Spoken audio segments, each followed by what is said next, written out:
have tunnel vision from our own community and the thinkings that we have inside the state. With the help of a lot of people in this section, we are on target, I believe, in April to have our first in May now. Cannabis section slippage, but we're going to get it, and it's going to happen, and it's exciting. And the third thing that I wanted to do, because people like Berger, we are standing on his shoulders. There are people that have devoted their lives to raising the bar here and improving the laws in cannabis, getting our laws to be favorable to allow this, and it's very important that we recognize these people, and we'll be talking about this later, the Lifetime Achievement Award. So I got those three things going, and our chair-elect, Perry Salzauer, I've gotten to know Perry. He's an incredible collaborator. Without him, a lot of these things would not have been done, and I'm sure that in the coming year that the section will be in very good hands, and a lot of these things that we have started will come to fruition. But I also cautioned Perry, as I told him I was going to do publicly, one of the mistakes that I found that I made was while I had, it seems like there were only 3 things. That's pretty ambitious for full-time lawyers. And without the help of the section members, and it was all of them, they all chipped in to help, I would tell Perry to be more of an organizer and a supervisor and make sure that people help you, because even something as simple as an award, Lifetime Achievement, was difficult to have to pull. I didn't want to do this all myself, and so I had to pull the executive committee, which one of these shapes do you like, and you have to go out, and there's just a lot. And when we're busy lawyers at whatever you are for your hourly rate, and you have to devote 5 or so hours, it gets tough. So we've got a great group here, and I really appreciate how they've helped me over the last year. Again, another cannabis section issue I've come to appreciate. So we don't know what the final election results are. We've asked for them, but I've served on a number of executive committees, to tax section, for instance, for years, and I have never seen a slate turned down. So we're going to assume, and I will have a correction printed if we're wrong, but I'm going to announce who we believe to be the officers and members of the... I've never seen a slate with my name at the top of it. Yes, it is. I'm always going to start with you because you're the chair. Perry Salzauer is going to be the chair for the coming year. His term will start on January 1st of 2019. The chair-elect, which means the guy that's going to be next, is Andrew DeWeese. The past chair is me. I get to sit around for 1 more year and help and be supervised.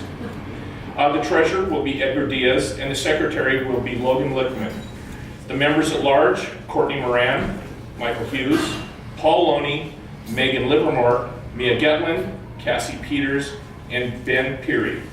That's a good group, and I'm really looking forward to working with those people and then moving the section forward. As I told you, one of my primary objectives when I became the chairman was to recognize people that had moved this section and the laws, the cannabis laws, forward. And some of these people, like Berger, have moved them forward for his life. He's got an impressive resume.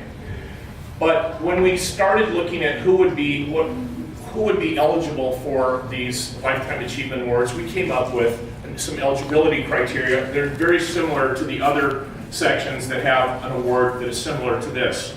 I'd like to read you the eligibility requirements.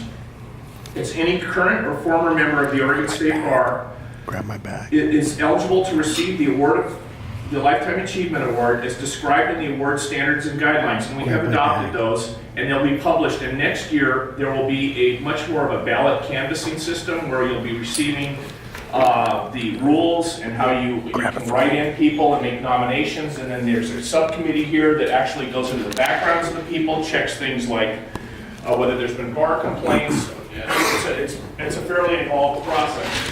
And then the committee makes a decision and makes a decision about who, if anyone, that year is eligible for or is worthy of that award.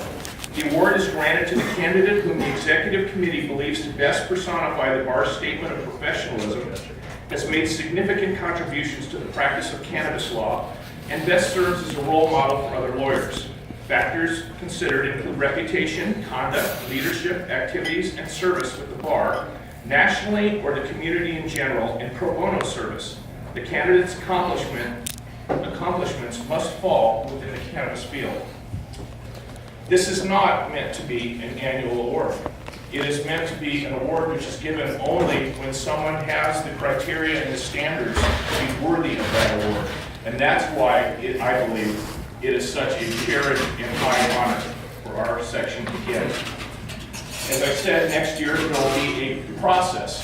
You will be getting announcements. It will be over the bar, and there will be ways to nominate people. There'll be specific forms and things that need to be filled out. There'll be deadlines by which things need to be filed, and there will be notification. And then if there is a recipient, it will be named, and then it will be published and the award given at the annual meeting of the section. The first recipient of the Oregon State Bar Cannabis Section's Lifetime Achievement Award, I am very proud to introduce and privileged to introduce. It is Leland R. Berger.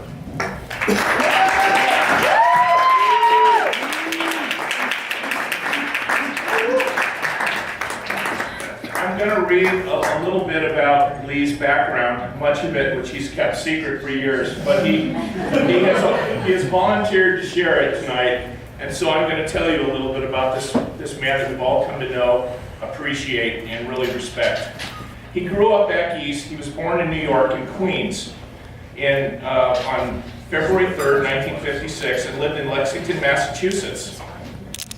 He graduated from Cheltenham High School in Pennsylvania in 1974. He attended Dickinson College in Carlisle, South Central Pennsylvania. His junior semester at the Washington Semester Program at the American University School of Government and Public Administration in the spring of 1977. He received his Bachelor of Arts from Dickinson in 1978.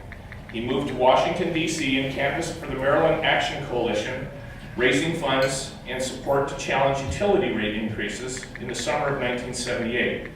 He was a breakfast waiter at Lum's Restaurant in Silver Springs, Maryland, from fall 1978 through spring 1979. Now, I gotta say, I'm sorry, I really love this about Lee because, I was given the opportunity to edit, but I thought this was just so typical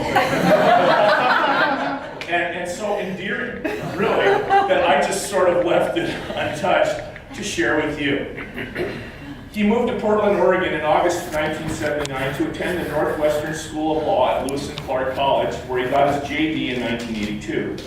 While in law school, he worked one summer shipping and receiving in a furniture building business, working in the law school library, clerked for the Federal Defender Inc., which is now Federal Public Defender, and worked as a certified law student under the Law Student Appearance Rule, Metropolitan Public Defender in Hillsborough in spring of 1982, trained by Tom Collins and Honorable Diana Stewart, retired Multnomah County Family Judge Law. And he also participated in activism within the Portland chapter of the National Lawyers Guild, which Lee surprises nobody. Thank you. This is Lee, guys right here, this is Lee in a nutshell. That he would put on his own resume to be read tonight, that he failed the summer 1982 bar exam. For all those wondering. All the great lawyers. All the great lawyers. Beginning in the fall of 1982, through the fall of 1984, he clerked for several criminal defense lawyers, including Larry Olstad, Randy Vogt, and Tim Bowman. He passed the bar in February of 1983, went into private practice as a sole practitioner from 1983 to 1984. 1984 to 1994, he was an associate at Reiki Guile Savage PC, Oregon's first privatized indigent defense provider. Misdemeanors, felonies, and appeals, protester representation through the National Lawyers Guild, the CJA panel attorney for habeas appeals. In 1994 through 2013, he was in private practice in a home office, initially focused on state and federal criminal appeals. Around 1996, the Portland Cannabis Buyers Collective approached the Guild seeking legal representation, a personal injury lawyer, a Social Security appeals lawyer, and Lee met with them. He told them that it was an ongoing felony and no one could represent them. But that if anyone was arrested, he thought it would be interesting, it had some interesting legal issues. In 1997, with attorney Michael Rose, he was an activist and with activist and grower John Sajo, and the late Jack Ferrer, the godfather of hemp, they co-founded Voter Power, served as legal counsel through 2007. Voter Power helped to get the Oregon Medical Marijuana Act on the ballot and passed, drafted and got initiatives on the ballot to create licensed and regulated dispensaries in 2003 and 2010, pioneered medical cannabis clinics and access to the excess events to lawfully distribute medical cannabis to patients without access. He joined NORML, a legal committee, attended Key West Conference, and learned how to establish medical necessity defense. In 1999, it was the first legislative session as unfunded, and he was a citizen lobbyist in 2010 and awarded the NORML Citizen Activist Award. In 2013, he founded the Oregon Cannabis Compliance Council, LLC, relocated to a brick-and-mortar office with his legal assistant and office manager, Leah Flynn. In 2014, he assisted in drafting Ballot Measure 91, created Portland NORML Legislative Committee. In 2015, he co-founded the National Cannabis Bar Association. In 2016, he co-founded the Oregon State Bar Cannabis Law Section. And in 2017, he was awarded the NORML Distinguished Circle of Counsel. I think it is apparent to all this man's dedication to cannabis law. He had some impactful litigation, including State v. Cargill, State v. Berger, Willis v. Winters, State v. Ellis.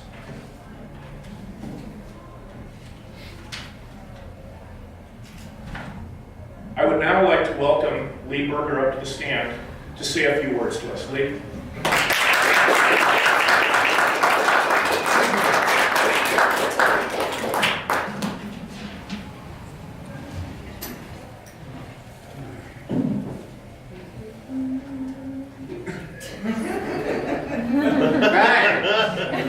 Thanks for coming out tonight.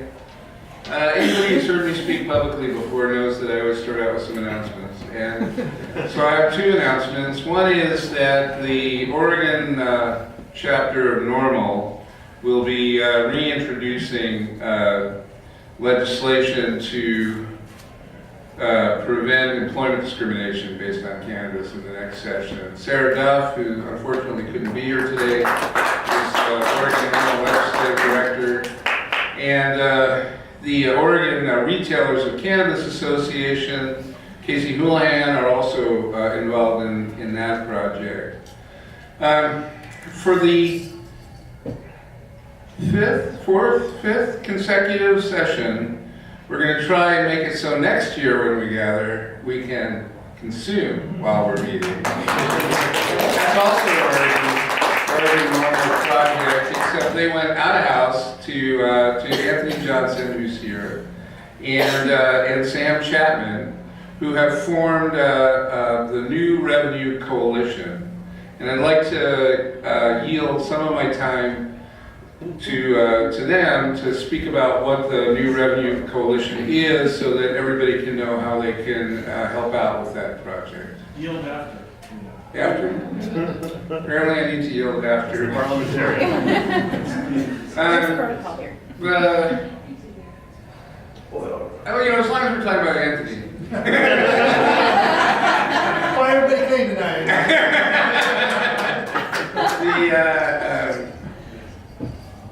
I wanted to, the next thing I really wanted to do is to thank some folks. I wanted to thank you, John, for deciding that this was an important thing to do. It's really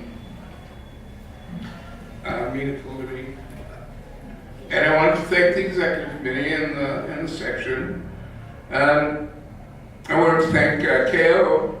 I know not everybody here knows KO is my wife, and without her support, I would be incapable of doing anything.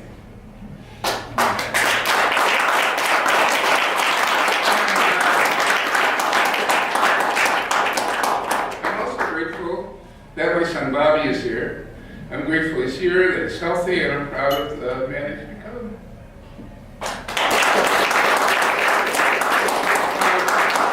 the staff at Oregon Cannabis Business Compliance Council is here.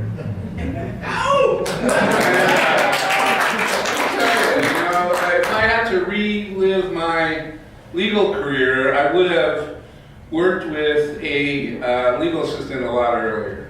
Because by the time Leah Flynn came into my life, imagine me, 20 years of working out of my home, what it looked like. To give you an idea, we have an office in the garage at our home, at Keogh in my home, and after I moved out, it took me 3 years to get everything out. So,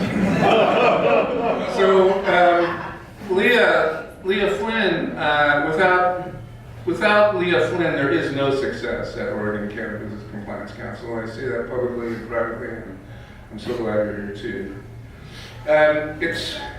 I'm a lot to take care of, you know.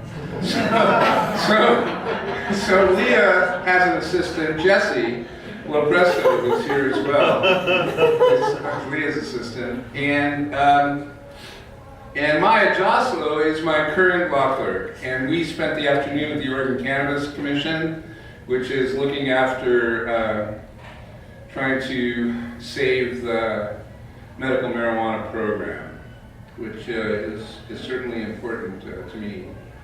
Going around the room, there are lots of law clerks here, and I specifically asked them to come, and I'm so grateful. Kristen Stankiewicz from Greenspoon Martyr is here, and she had worked with me in between having her boys back when I was working out of the house. Edgar Diaz, who John mentioned, is one of the forming lawyers now of this section, along with his partner Alex Garcia. They are the Kind Law Group in Salem.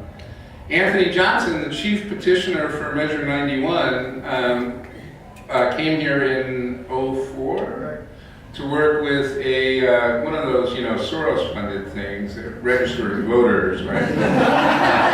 America coming together. It's called House of Person is that, right? And but also worked for me for a while. We worked together. We worked on one of the cases John mentioned, Berger, which although we lost the case, it made it for 10 years that if you were an out-of-state patient, you could register in Oregon. One law clerk who's not here is John Cleveland Lucy IV. John helped me with Willis versus Winters, which established a requirement that the Oregon sheriffs issued concealed handgun licenses to patients that couldn't deny it because they were a patient. And the hemp guys, Courtney Moran is here, and Courtney and I worked together for a while. When she first moved here, she worked with a bunch of criminal lawyers before she went back to school and got a LLM and learned all about hemp law and became the hemp guys. She and I had State versus Ellis, where following dismissal of cannabis and other drugs DUI at the close of the state's case. And for those of you who practice trial level work, it's shocking, but this happened in Washington County, where they refused to return the client's hashish, even though it was required to. And so we won in the Court of Appeals on that case. And although we never got around to getting the hashish, the client said it wasn't any good anyway.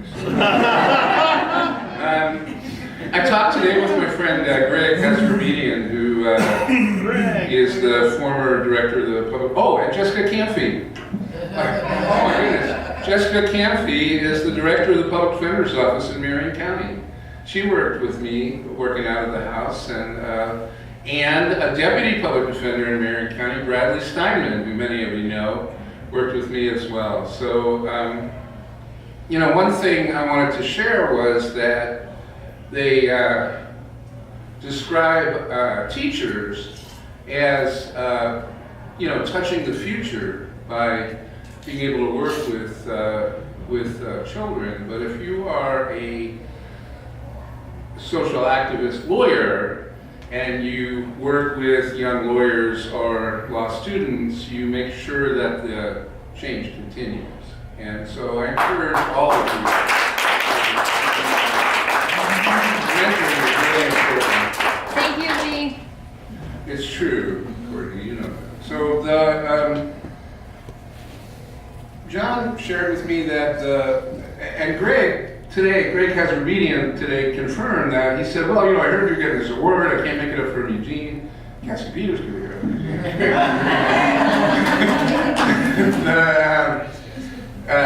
Greg said, and that's no surprise. I mean, who else would they give it to? And I said, and he said, it's the first one, right? I said, yeah, so they named it after you, right? I said, I had no idea that would happen. I didn't think you could get an award named after you unless you were dead. So I went and researched, and the accurate Mark Twain quote is, the report of my death is an exaggeration. I wanted to share that.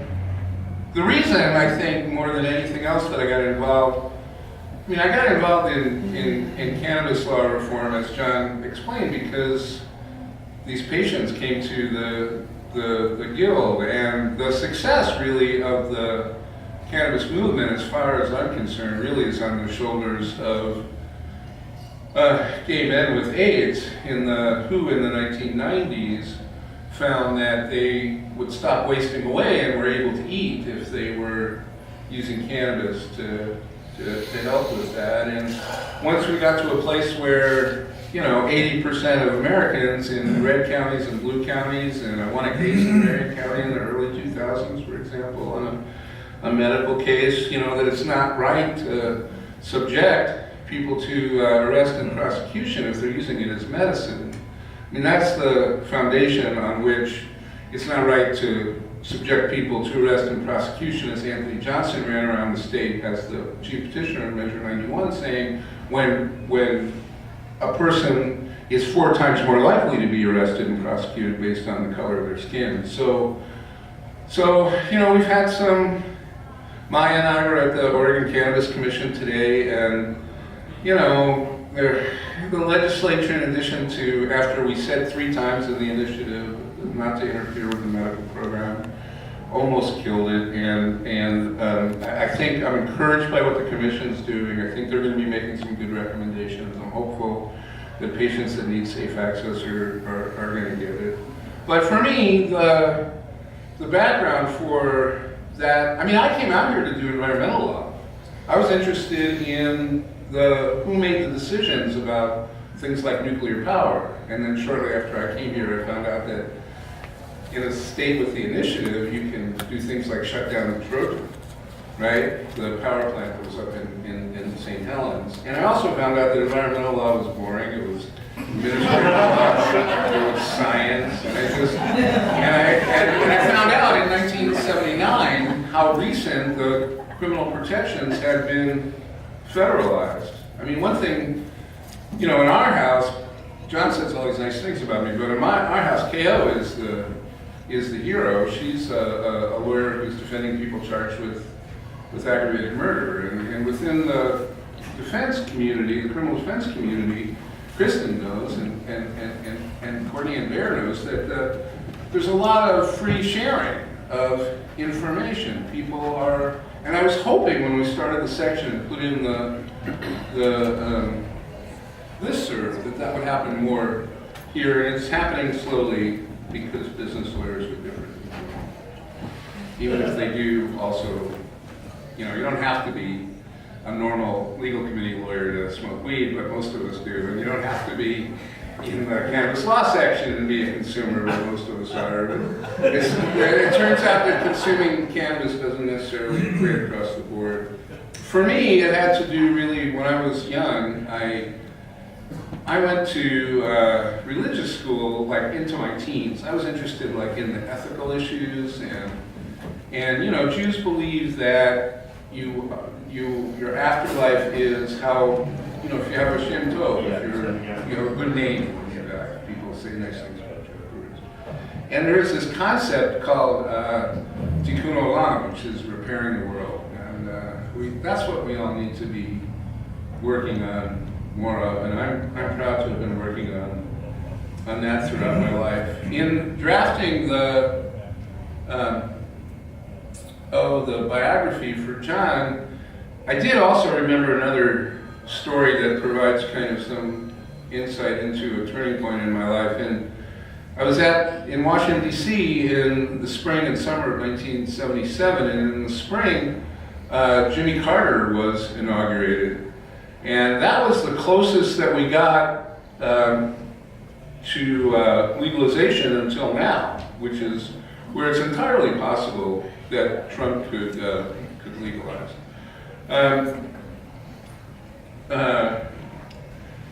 And so, I mean, when I say that it was the closest we got, I mean, you know, the Allman Brothers were friends with the president, and Willie Nelson smoked a joint on the rooftop of the White House in '77. And I wasn't invited to any of the inauguration balls, but the Yippies, which is an acronym for Youth International Party, except really it's Yippee!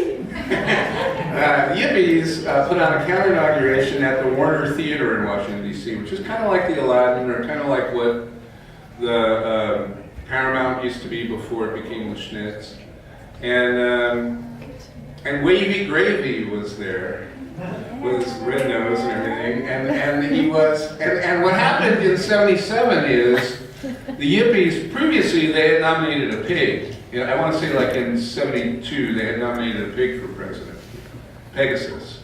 In '76 they nominated nobody. And '76 was the first election where more people did not vote than did vote. So nobody that they ran for president won. and so who were we going to obey? Nobody. And Wavy Gravy threw joints off of the stage. And I'm thinking back, that was kind of that kind of freedom is what legalizing cannabis is about, is what cannabis, you know, ending arrests and prosecutions is what cannabis law reform is about.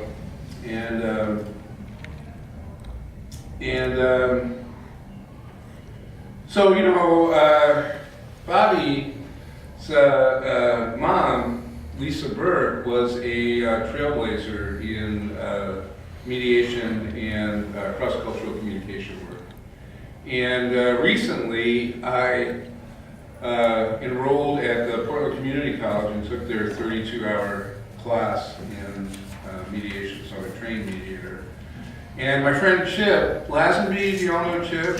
Yeah. Chip, you know, was the legal counsel to Kitzhaber back in the day, and county counsel, and a lawyer for PSU, and has an MBA. And he's not feeling well, so he couldn't make it tonight. But the last thing I wanted to say was to announce that he and I have formed Blue Dream Business Mediation Services, and we're going to be launching that shortly, because it's pretty clear in the cases that we've all been seeing that businesses are formed and the course of true love does not run true, and there needs to be peaceful ways of resolving disputes that empower people to make the decision on their own.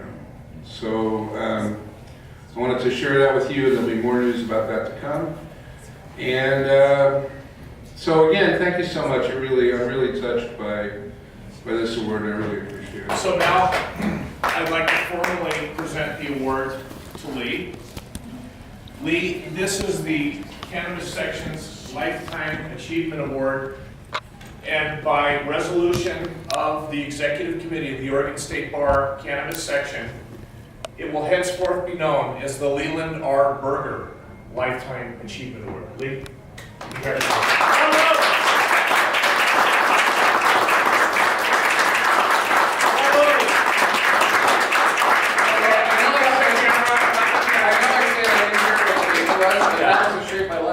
Yeah. So the award is being engraved and everything. They have this is a placebo. A placebo. Okay. Thank you, everybody. And Sam, if you wanted to come up and say something now, that's great. Thank you, everybody, for coming to the presentation in the annual meeting. Lee, awesome job. Thanks, John.